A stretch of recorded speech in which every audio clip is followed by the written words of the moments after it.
listening to Radio SGN. Hello, and welcome to the very first episode of SGN Out Loud, a service of Radio SGN Network. I'm Renee, Raketty, publisher of the Seattle Gay News, and I'm so glad you're joining us today. This podcast is a place for our stories, queer stories, local stories, community stories, told in our own voices. And for our very first episode, we're dedicating this hour to someone whose voice, style, and presence lit up Seattle's LGBTQ+ nightlife for decades, the one and only Roxy Doll. Roxy wasn't just the general manager at Neighbors Nightclub. She was a legendary drag queen, a fearless fashion and gender trailblazer, and a beloved friend to so many. She mentored younger performers, kept the party going night after night, and built bridges across our community with her wit, her warmth, and her undeniable glamour. Today we're going to remember her together through the words of people who knew her best, worked alongside her, and loved her. We'll talk about her beginnings in drag, her rise to local stardom, her work at Neighbors, and the legacy that she leaves behind. To help me share this story, I'm joined with my colleague, Seattle Gay News Associate Editor, CJ Emerson, who will introduce our guests and lead us through this conversation. CJ, over to you.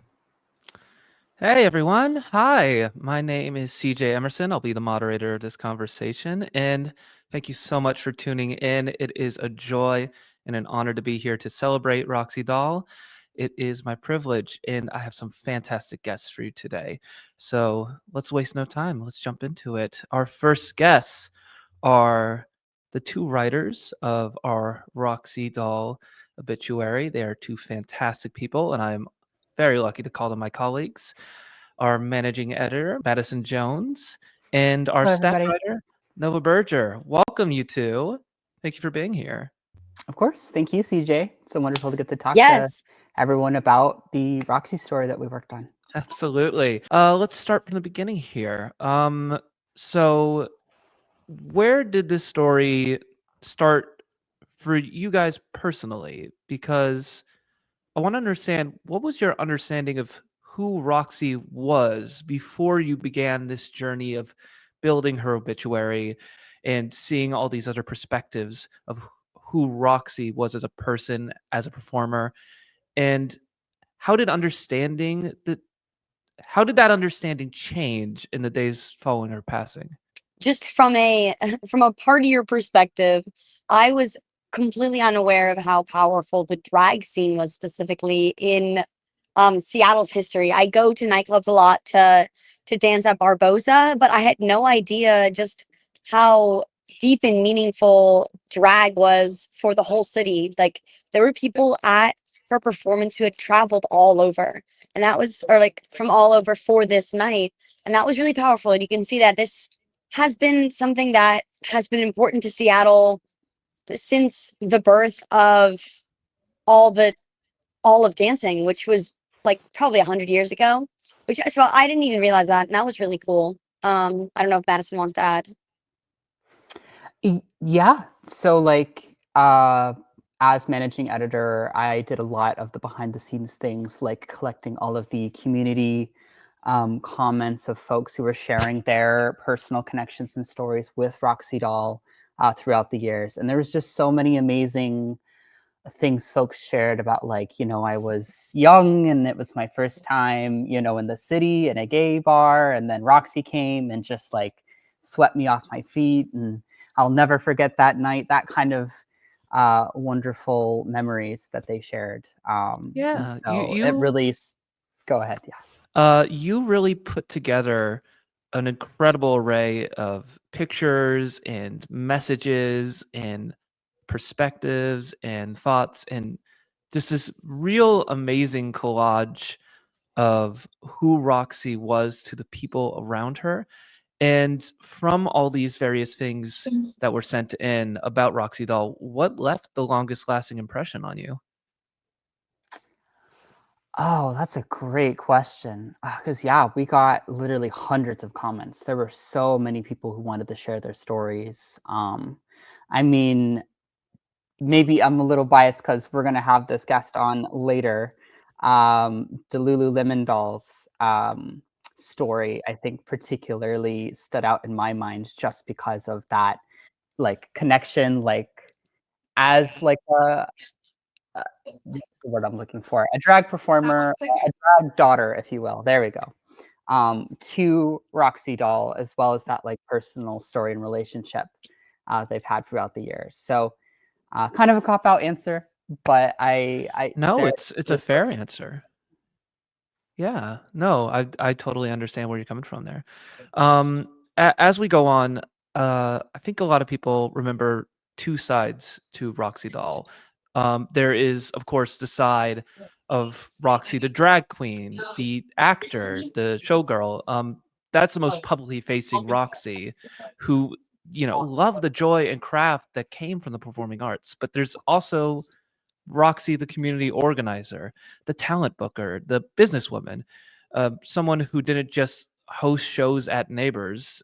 After pandemic, she ended up owning and renovating Neighbors. She had to work tirelessly to manage Seattle's oldest LGBTQ nightclub, and that space had gone through a lot that year. It could have disappeared like our place, like Rebar, but it had so much meaning to the local community here on Capitol Hill that she chose to step up and she kept it open herself. And that is something that is truly unique and remarkable about her, which leads me to ask, you've seen Madison and Nova, you've seen this holistic view of people responding to Loxy's legacy in different ways. How do you think people will remember this duality in her life? 10, 20 years from now, do you think they will remember her as a performer for what she did on stage? Or do you think they'll remember her more as a community advocate for what she did off stage? Um, I think there's definitely going to be there's elements of both. I think that a big part of like what it takes to be on stage is only the result of what it takes off stage. So I think actually the work that she'll do as a community advocate will just add on to that on stage performance.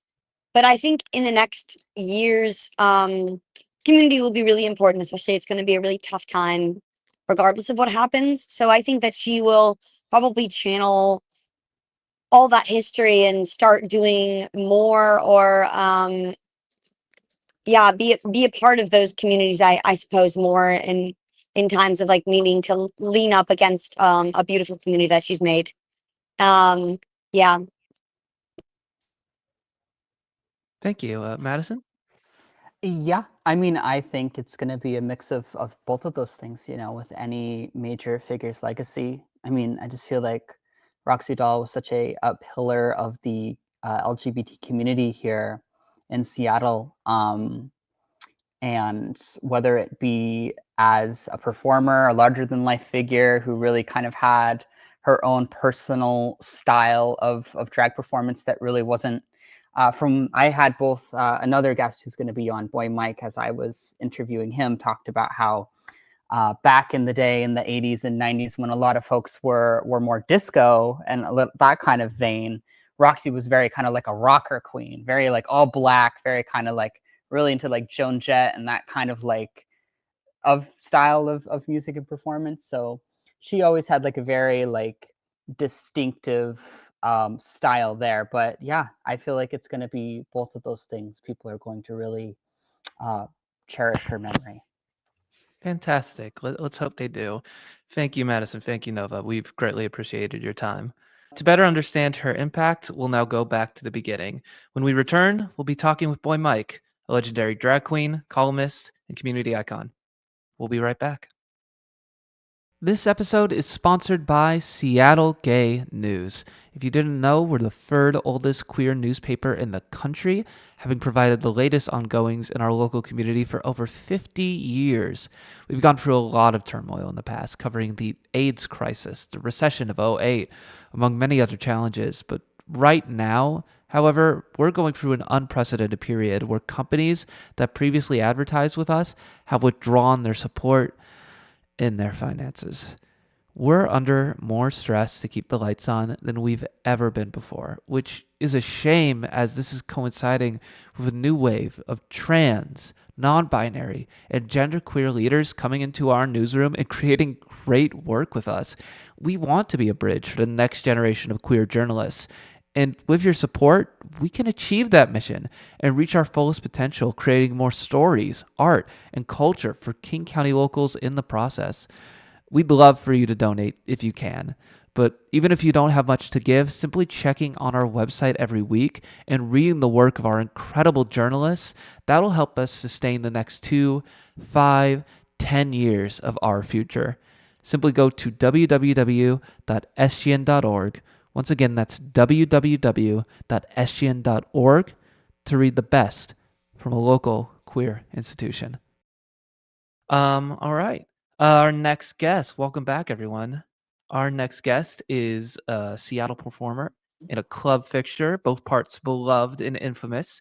He was the host of Retrovenge Tuesdays at Neighbors Nightclub, a regular writer and columnist for Seattle Gay News, and of course, a longtime friend of Miss Roxy Doll. Boy, Mike, welcome to the show. Hey, hey, hey, how's it going, everybody? It's going well. We're glad you're here. We're glad you get a moment to talk with us.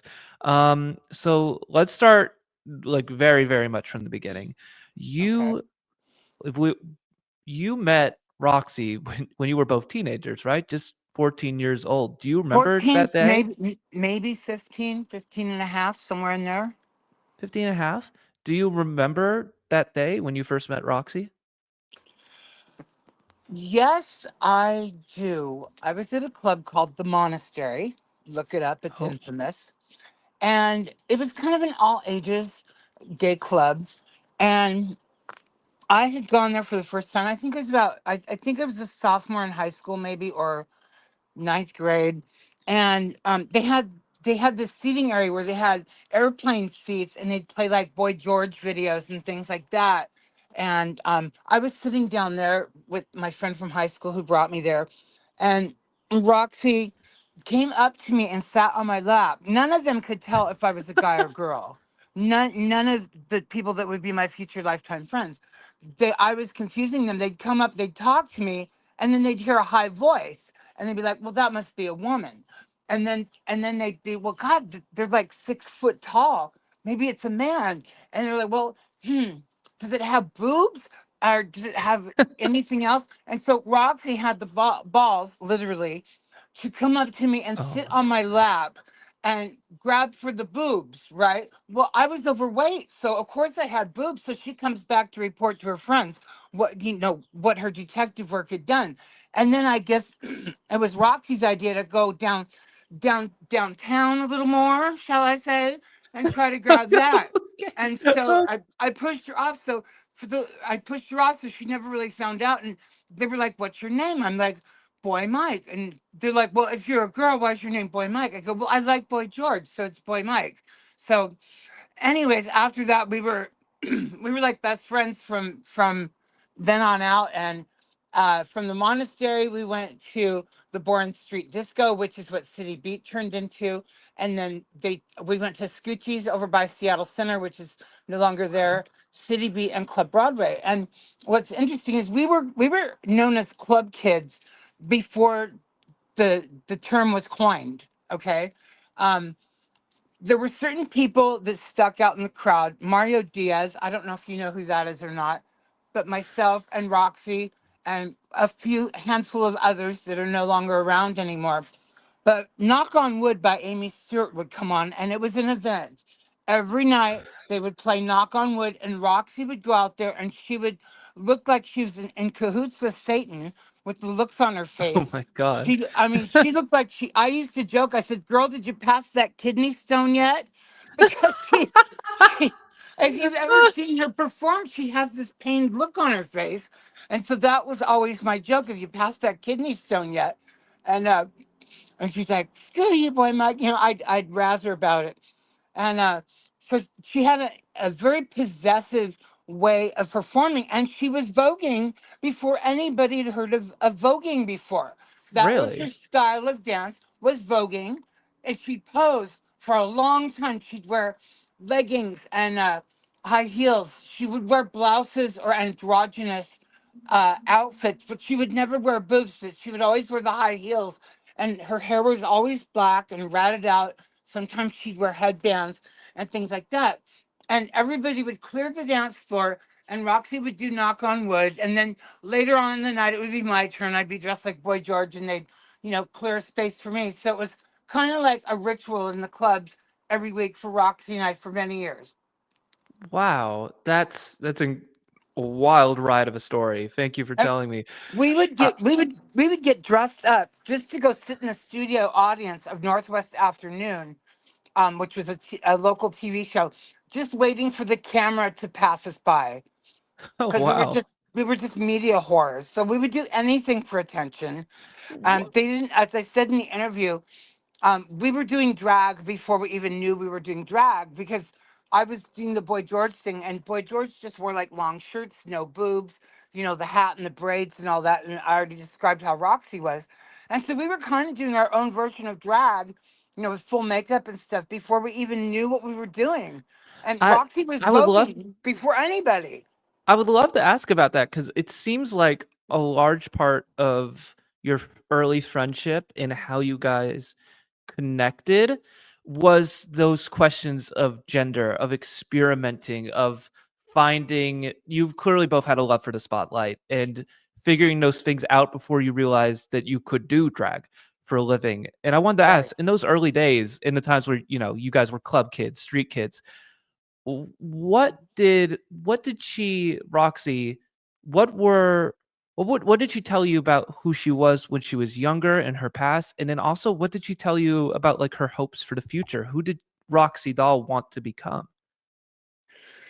I'm I'm gonna leave I'm gonna leave that part, the first part, to those that were around during that time. I don't want to speak on, her growing up and things because I wasn't there.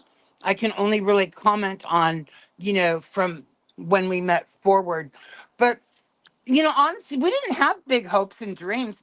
All we were really about to do is survive. So the Hmm. way we survived is we always worked. We weren't drug dealers. We weren't prostitutes or, we were street kids, but we were like our own little happy little gang of street kids. We'd go around and we'd take a pair of tweezers and we'd go to those Joe Diamond parking lot meters and rip the money out with the tweezers. Or we'd tell people we needed money to get on the ferry to go to Bremerton. And our mom dropped us off, and this big Oh long story. wow. I was known as the best panhandler, and Roxy was like my sidekick because we could do it as girls, and make all the money. So all we cared about is getting our $5 cover to go to City Beat for the night. We'd go to Woolworths and shoplift our makeup or whatever we would need. We would eat at the Orion Center, which was a youth drop-in center for mostly gay kids, and we'd get our meals there. For a while, we lived at the YMCA for free. Um, I don't know. I mean, as far as Roxy goes, Roxy never told me, oh, when I grow up to be a big girl, I want to do this and that and this. It was more like survival. So we got jobs as Hmm. telemarketers. I got the job first, and then I flipped Roxy onto it. We were getting donations for community services for the blind, and they in turn sold them in bulk to Value Village. So we worked there for many years, and Roxy worked her way to the top as the Hmm. manager. I left after a while because I had moved on to work at a clothing store called Retro Viva, which was on Broadway in the U District and Pike Place Market. So I was doing that, but Roxy stayed telemarketing. And the reason why the telemarketing jobs were so great to all the street kids is because we could be as freaky and weird as we want. If Roxy wanted to wear high heels and a wedding dress and put a pot and pan on her head and beat it with a spoon, she could. And we were accepted and loved there. And we've made a good living. Our rent, we lived together. Our rent was $265 for a one-bedroom apartment in Oh wow. 1985. And we made like 335 an hour telemarketing, but we split the rent. We helped each other. We would go to the food bank and get the government cheese and stuff. And Roxy always cracked me up because I always went in full makeup, but she would just have whatever makeup was left on from the night before. and Roxy had a pretty thick mustache. She looked like the bearded lady going to get her government cheese, but it Oh always no. no, but it always cracked me up. And she didn't give a rat's ass what people thought. And that's what I love about Roxy. She's never, RuPaul has a saying, what other people think of me is none of my business. And Roxy seemed unfazed by the looks or stares or whatever that people would give her. And I have such a good respect for that. But, you know, Roxy and I worked together at the Brass Connection. I had a club night there. Roxy hosted the lip sync show there, and was after Crystal Lane died, and I was her direct competition at Neighbors. I drew the bigger Oh crowd, wow. but I mean, we were friends, and it was never like a competition. And then I moved my show over to Brass Connection, and we worked together there. And then I took over the lip sync night, so I had 2 nights at Brass Connection, and, Roxy was the best coat check girl. Now, I don't know if she did a little mopping, if you know what that means, in the looking Oh through the god. coat pockets or anything like that.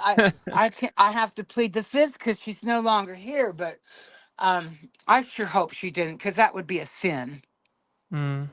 Well, in those in those Brass Connection days you mentioned, I'm sure at that point you had seen a lot of Roxy as a performer, and I wanted to ask you, what was your sense of her style, of her influences? Obviously, we've talked a bit about Joan Jett, Rocker Girl, Black and Fish Pat Lace and Leather, Benatar, Stevie Pat Nicks. Benatar. Ooh. Why do you think she gravitated to those influences? Well, the because that's what she looked like. I looked like Boy George, so I did Boy George. She looked like Joan Jett, Pat Benatar, the rocker type chick. I mean, Roxy never really changed her look up until when she started wearing blonde wigs and stuff. But she's always had that same black hair, and Hmm. that's just her image. That's her look. She was obviously inspired by, I'll say, the rocker bitches, but in a nice way. The early MTV stuff, and that's just her look, and that's how it evolved. You know, How did it evolve? You mentioned the blonde wigs, but did you over the years see her rethinking her craft, like, okay, I want to do something different. I want to try something new. Or did she kind of always feel like I found the rocker girl look, this is who I am, and just kind of stick with it throughout the years? I mean, I think even before, when she was flat chested, back in the day, she always did. I don't. You know what? I think one day Roxy woke up and found out she has no natural hair color. She dyed her hair so much. Maybe her natural Oh hair wow. color was clear and she just never told anybody. But Clear hair would be insane. there was always hair dye all over the bathroom and stuff Oh like wow. that. But she had it just was basically, when Roxy turned 21, she just sort of added the boobs and, had better makeup. She was always Roxy. Um, Roxy, the whole time I knew, never like tried to be like a typical boy. She was more of a Batcaver or gothic, and that morphed into being more like a rocker diva type thing. But Roxy's thing of performing was really never her thing. I mean, her knock on wood thing was legendary. And then, as we got older, they had the lip sync contest at Neighbors and Brass Connection, and I did it a lot more than her. I was more of a performer at heart. Roxy just she was, she helped people, and things like that. She didn't have to be the star all the time. Do you know what I mean? She's very generous with people, and willing to give her time and energy. I mean, we had so many people that crashed at our apartment because they had nowhere to go. I'd be like, "Hey, girl, come on, I'll get you a job as a telemarketer at Vision Services, and you could save up some money and get your own apartment and stuff." Roxy and I always help. We helped each other and we helped other people, and I think that's how Roxy would really like to be remembered, as for her kind heart. Nobody has anything bad to say about Roxy. I'll tell you that Hmm. right now. No. If I was the one that was dead and you were doing the podcast on me, oh, the Oh bitches would dear. come out of the woodwork.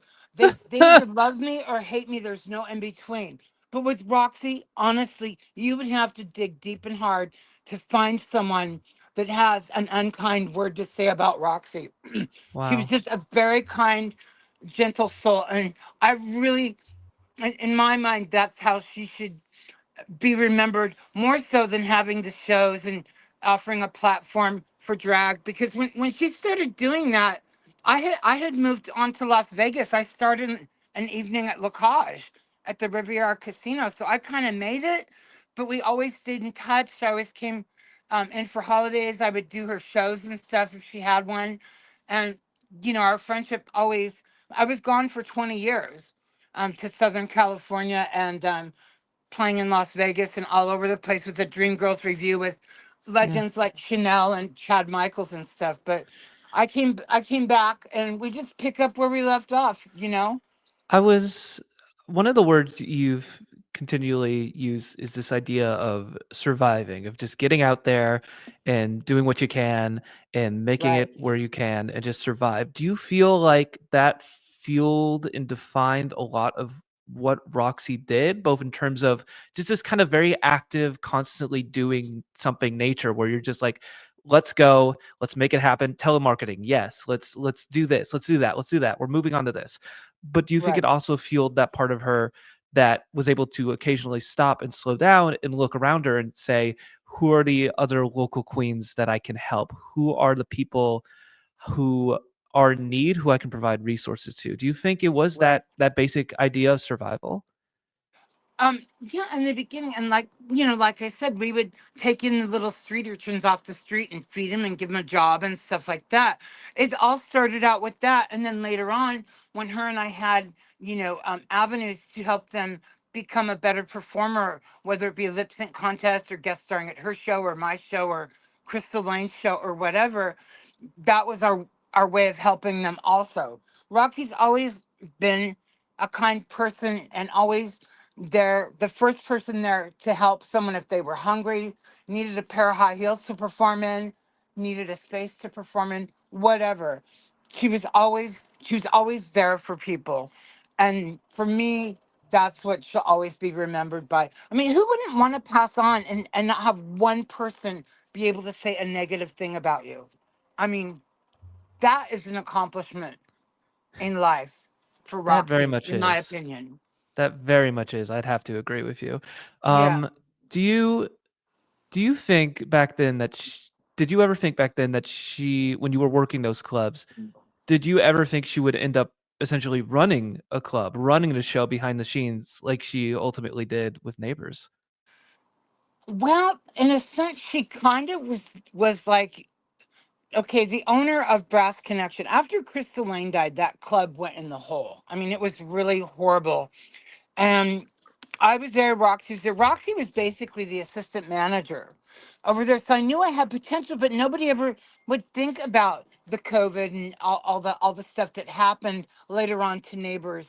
Um, Neighbors was owned by straight people, and they were very selfish. They Mm. did not give back to the community, and that always bothered me working for them.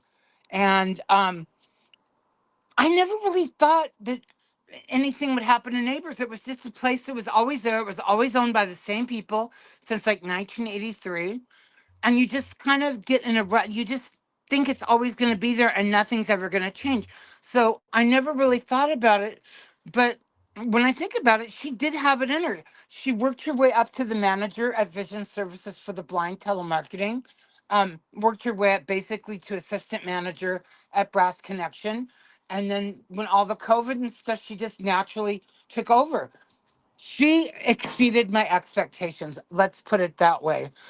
I mean, nobody back in the days ever thought Roxy or I would ever really amount to anything because we were just like club kids that liked attention. But the thing is we were smarter than that. We had more to offer than just lip syncing a song out on the dance floor. You've got to be able to promote yourself. You've got to be able to perform and, promote and perform.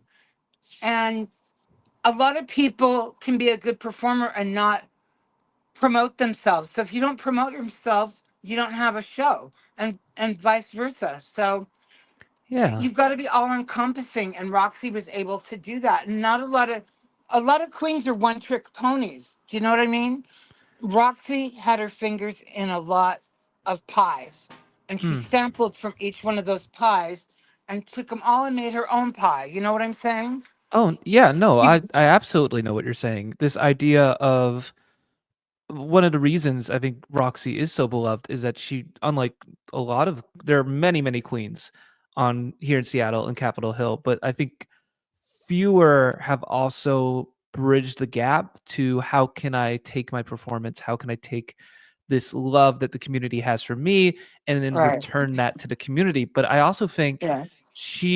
you mentioned a few times Crystal Lane, who passed Yes. away in 1994, but she was also one of those all-encompassing drag queens who was, from what Absolutely. I've read, able to give back to the community. So in my way, I'm kind of That's thinking all she did. Roxy Doll kind of carried on the tradition that drag queens like Crystal Lane started before her, even if she didn't realize it at the time that she was walking that path. Yeah, that she would eventually be that beloved. I mean, if you told me that in 1985, that she'd have a 4-page write-up in the Seattle Gay News and be on the color, I mean, on the cover in full color, I'd be like, oh, please, girl, please, have another cocktail, sister. Um, I'm really proud of her. I haven't grieved the loss yet. To be honest with you, I haven't had a breakdown. I haven't cried. I've been just laser focused on trying to, do the interviews whenever asked and trying to keep her legacy and her memory alive. I suppose it'll hit me whenever I go to Neighbors again and she's just not there because I was so used to just going upstairs and chit chatting with her in the office and hanging out, and it's going to be very different without her there for me personally. Well, regardless, whenever you do go back to Neighbors, we greatly appreciate you taking the time with us to Thank share you. some of your memories of Absolutely. Roxy. Absolutely. Absolutely. Thank you so much, Boy Mike. Thank you so Um, much. Have a wonderful day and good luck, everyone. Say some nice things. we will. We will. That's a Oh, promise. bye bye. All right. Well, when we return, we will talk more about the second phase of Roxy's life as a promoter and an advocate for young queer performers. Our guest will be Delulu Lemon, the queen who helped Roxy Doll bring life to her beloved dollhouse. We'll be right back. And welcome back. We are back with Out Loud, and we are with our next guest. She is a local drag queen with a love for the theater, having starred in reimaginings of classic ballets, Greek myths, as well as productions for Seattle Rep in the book repertory. But her most famous show, however, has been The Dollhouse, as Roxy's trusted co-host and collaborator. Delulu Lemon, welcome. Thank you for having me. Hello. Absolutely. We're very glad you're here to share some memories of Roxy. Let's start from the beginning for you. Where was your entry point to, you mentioned before the show that you didn't initially start in drag, that was something you've picked up recently. But in terms of the drag scene of helping out artists like Roxy, of working around Capitol Hill, where did you personally find your start within the local community? Yeah, so I met Roxy like so many other young queer kids. I met her on my 21st birthday at Neighbors Nightclub. I can remember the exact day because it was December 27th, sorry, I'm not that old. December 27th, 2004. Yeah, and it was walking into the doors of my first gay club and meeting this beautiful drag queen. It was like in The Wizard of Oz when Dorothy comes through the doors and all of a sudden the world is in color. And it was a life-changing moment. She was the first person I met in Neighbors, and it was an amazing night. One of the bouncers had told her that it was my birthday, and she came up to me and she said, well, I hear it's your birthday. I said, yes. Well, how old are you? I said, 21. I'd never spoken to a drag queen, right? I was in awe. Uh, and I said, well, bitch, let's get you a shot. And that's how it started. No, that's one of the things I very much hear often about Roxy is that she is someone who was very welcoming, very you could come off the street and speak to her for the first time and she'd welcome you with open arms. With that in mind, did you know Roxy before walking into Neighbors for your 21st birthday for that first time? Was she the word of town? Did you know about her? I did not know anything about the Seattle gay scene. I knew that Neighbors was this very famous hollowed place where all the it was known as the best queer bar on the hill at that time. I was a student at Cornish, so I was kind of in that bubble. Um, I had moved to Seattle to go to school there for acting, and so I was kind of insulated against most things. And yeah, no, I was not familiar with her. I was not familiar with anything with drag, really. So it was really like it was just like a 1-2 punch of first the scene itself, like right there, you're in it, dive head in, and then you meet this great white shark that's not but just in terms of magnitude and greatness, not in Yes. terms of deadliness. That is Roxy Doll, who is just such an epitome of that scene. And what did you how did that relationship grow from just a girl who you had shots with to you're working with Roxy on developing this great show called The Dollhouse? How did that relationship evolve with time? Well, we were friends. I would say we were bar friends, party friends. She was about 15 years older than me, so I was in my early 20s. She was in her mid 30s, I believe, at that point, and so she was still in party girl mode when we started hanging out at Neighbors, and she would always be at a certain corner of the bar. It was Roxy's station, she would be there every single night. She didn't necessarily work for Neighbors back then, but she would be there every time I would go in. She would be there and she would remember who I was. And I was very unmemorable. I was just another girl, another little baby lesbian, drawn to these lights, drawn to these amazing, colorful, beautiful people. Um, and we were friends for 10 years before she invited me to be a part of her show. The first night that I went to Neighbors, she had a show. She was hosting a show. She didn't exactly work for Neighbors, but she had nights at Neighbors. And so she had a talent show. I believe at that point it was just called Roxy's Show. It might have had a different name, but in 2004, I'm not 100% sure what that would have been. But her show, she had a show since the early 90s, and it was always she would be, the center of it, and she'd give other people a chance to shine. And so it didn't really have one cohesive brand or a specific name, but it didn't But really matter in those it days. seemed like the spirit of what Yeah, Roxy wanted to do, regardless of name and branding, the right. spirit of what she wanted to do was there from the beginning, which is Yeah. highlighting independent artists, up and coming drag queens who need that first break into the scene.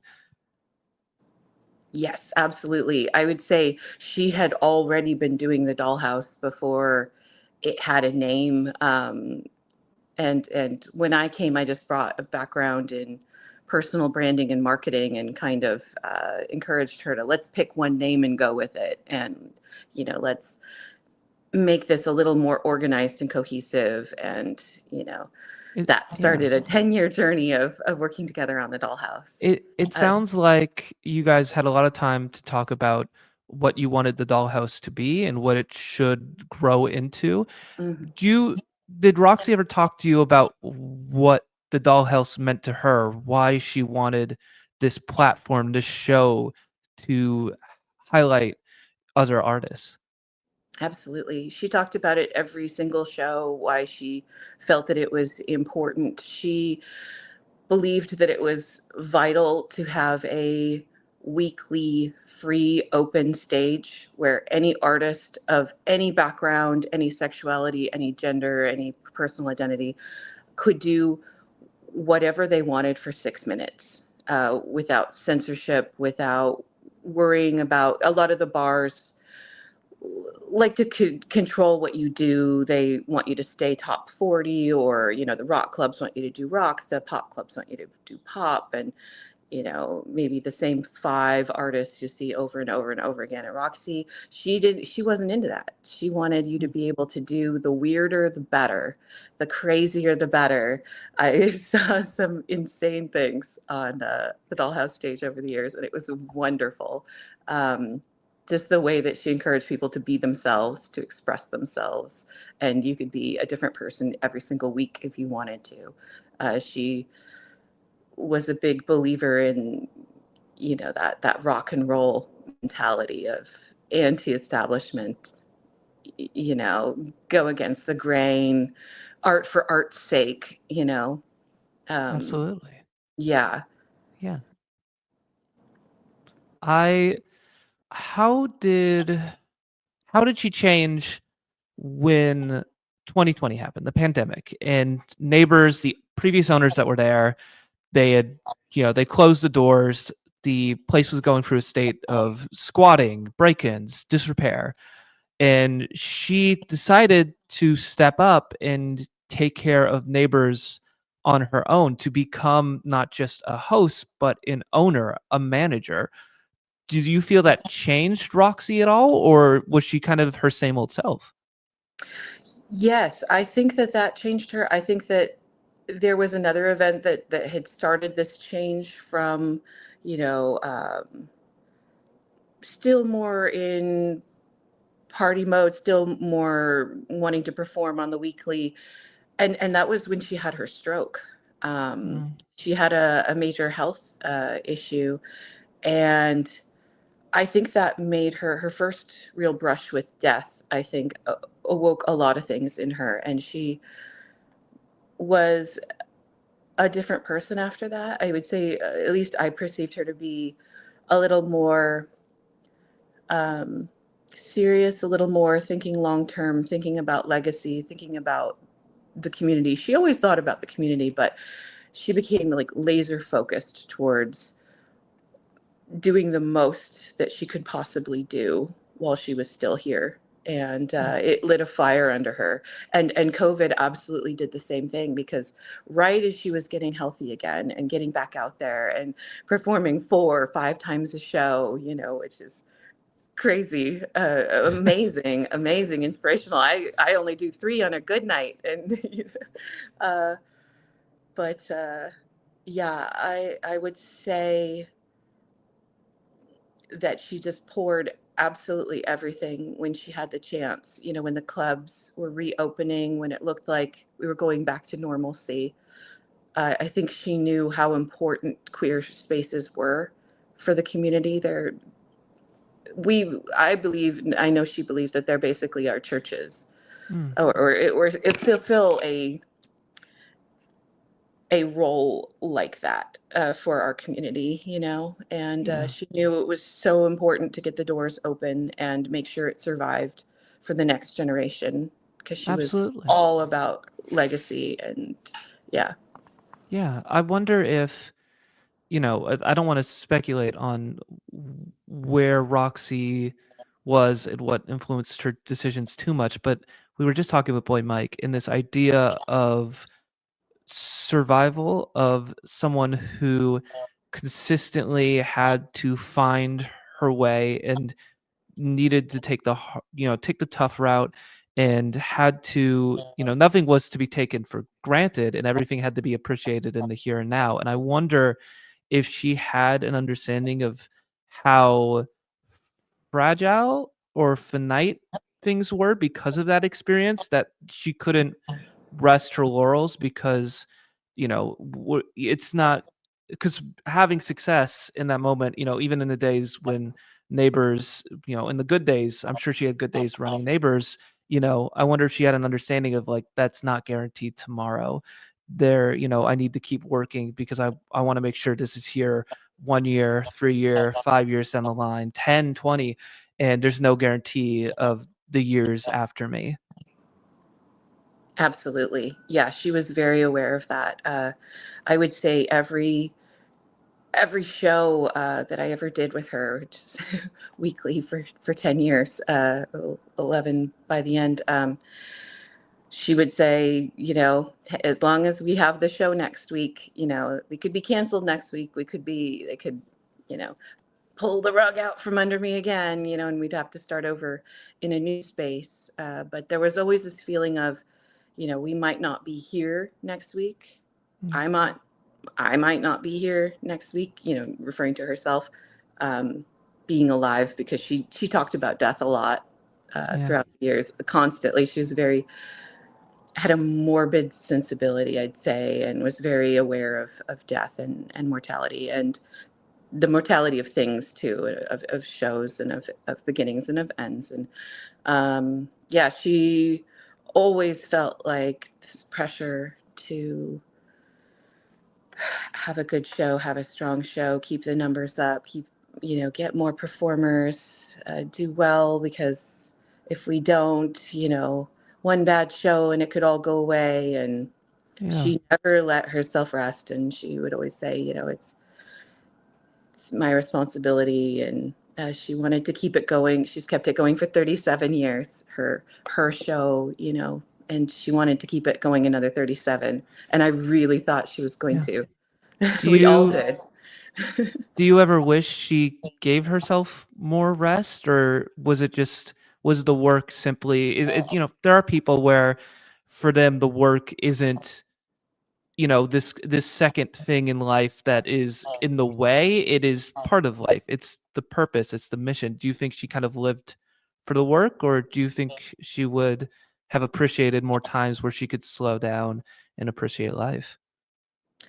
I think that I wish that she had slowed down and taken more time for herself, done more for herself. Selfishly, I wish that, Mm. maybe it would have changed things. But I know that if she knew everything, she would not change one decision. She wouldn't, because she believed so with all of her heart in every single choice she made every single day. She threw her whole heart into everything. And if you gave her a choice, oh, would you go back and help this person, not help this person, or do this fundraiser, not do this fundraiser? She would help the person and do the fundraiser 100% of the time. Wow. I know she. um we got a little deep here, but just kind of to bring us back to the surface, do you have, when you look back on your time with Roxy, do you have a happy memory or an experience witnessing an experience she had with her queens, her guests, where for her it was a moment where she was like, "This is what I do it for. These moments, this person." Can you think of a moment like that? So many, so many. I would say the highlight of every show, whenever we had somebody perform for the first time, every single, y- whenever anybody did drag for the first time, that sort of euphoria that you get or that people can experience, I think she knew what that was, and she knew what she was watching, and it's kind of like a birth. And every time that happened, it was beautiful. Every time that a new trans person came and was able to dress for the first time, because she provided not just a stage for people to perform, she provided a safe place also for the trans and gender non-conforming community to come in and express themselves. So it was also very much about the audience and the safety of this beautiful space that she curated, and whenever somebody would come up to her and say, Roxy, I'm dressed in, these clothes for the first time. And, she was very out and proud about being a trans person, being a trans woman. And people would come up to her and talk about those issues. And I know that she felt a lot of times that she I don't want to say was saving lives, but she was saving lives. She did save lives, but she was just Wow. that little life ring, that light in the darkness, that people were drawn to. Do Yeah, you but I was remember? drawn to her. Do you remember do you remember anything in particular that was meaningful for you when you started to do drag for the first time? Is there anything she told you? Yeah, she was uh, very surprised. She was so elated. She was so happy. She was like, "Girl, after 10 years, I've been trying to get you on the stage for 10 years Oh because my God. I was a stage 10 actor. years. I just I quit acting. I didn't want to do it anymore. I had this mental block about, oh, nobody wants to see me on stage anymore. I'm too this, I'm too that, my time is come and gone, and I'm just going to support other people and, be a judge for this show and be a promoter and help you with this. And I'll just be in the background holding the clipboard, Roxy, and after 10 years of that, suddenly I show up in drag and she was ill that night. She was not well enough to host, and so I had been helping out, I would say about 50-50 during the Yeah. months leading up to when I did drag for the first time. And I really thought she was going to be hosting that night. I thought, okay, I'll just be in the background trying out drag for the first time. And no, I had to host a 5-hour show in full drag. Wow. Baby queen, bush queen, first time in drags, uh, wearing Oh my God. leggings, Lululemon leggings, and a ratty old sweatshirt, and it was not cute. It was bad. It was rough, but I Hey, thought I was a goddess. it sounded rough, but it also sounded like you made her day, and that was Yeah. a really special day for her. So, yeah, I'm glad, those sounded like 10 incredible years, and I'm glad you were able to share a little bit of it with us. Thank you so much, Delulu. Thank you. Thank you so much for having me. Absolutely. When we come back, we'll be with our editor, Madison Jones, and she's going to tell us about the memorial. Stay tuned. We'll be right back. And we're back. Thank you so much for everyone who's been listening. This has been a very special and heartfelt first episode of Out Loud, and we're very glad you spent it with us. And we are going to wrap up here with my lovely managing editor, Madison Jones, who's going to tell you a bit more about what we're planning to celebrate Roxy's wonderful life. Can you tell us about it, Madison? Yeah, thank you so much, CJ, for the kind words and setting up all of this here for Radio SGN. So we've been, as the Seattle Gay News, working with Roxy's family, both her partner, Evan Evans, as well as Evan's sister, Nicole Evans, as well as actually her brother, Jimmy, too. We're organizing a whole celebration of life service for Roxy on the 23rd of August from 2 to 5 p.m. At the All Pilgrims Church, where actually our SGN office is. So it's going to be an amazing time. We have so many wonderful folks and organizations who are going to be a part of it. Of course, we have the drag performers. We have Delulu Lemon Doll, who we just talked to. Geisha Star is going to MC the event. And then we have just a bunch of other drag performers who have had a connection with Roxy over the years. So yeah, that's going to be going on. We're going to have them performing, as well as some other groups like the Sisters of Perpetual Indulgence. They are actually going to do a whole service where they are going to give Roxy sainthood. And that is going to whoa. be very fun. Yes. Very excited to see them do their initiation to memorialize Roxy as a saint in the community. And then just a bunch of other things. We're going to have a DJ. We're going to have, it's not confirmed yet, we might have Rainbow City Band perform as well. There's a lot of wonderful things that's going to happen here soon. So if folks, well, it's free to the public, so folks can come that Saturday, come in and out whenever you're available if the full 3 hours is. But Yeah, we do prefer if folks we set up a whole Eventbrite for the funeral. We have a free RSVP.